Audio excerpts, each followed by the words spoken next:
Yeah, so there's a huge push to bring down opioid prescribing, and for good reason. But this new study found an alarming result that patients that came off opioids were 3 times more likely to die of an overdose in the years that followed. Now, doctors say there is a place in medicine for opioids when it comes to temporary acute pain. But this study looked at more than 500 patients with chronic pain that were treated with opioid therapy. That's where we've seen addiction really take hold. Chronic opioid therapy in itself put these patients at high risk. In fact, 1 in 5 patients died during the 5-year observation of this study.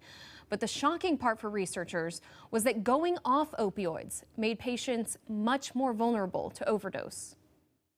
We were concerned about the safety of patients on prescription opioids. That's why we implemented policies in our clinic to try and make prescribing safer. But we weren't sure whether that would work. And I think I'm surprised or disheartened that those efforts that we made didn't seem to protect all our patients well enough.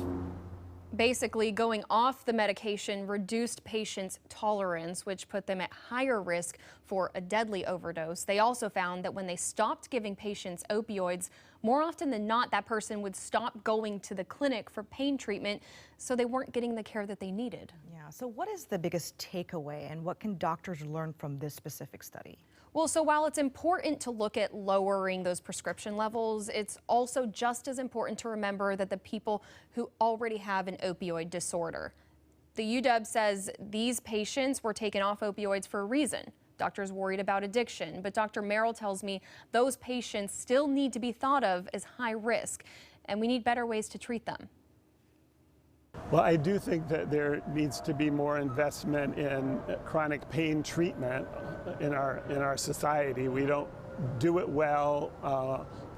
Many of the programs that have been put in place that are effective are not well funded. Well, so earlier you guys were mentioning all of this infusion of tens of millions of dollars to fight the opioid crisis. That's all very good. When I was talking to Dr. Merrill, he said one of the gaps that we really have in our state is trying to treat people with addiction that come through our criminal justice system as well. So really, everywhere you turn, there's a need for more money to fight this. Absolutely.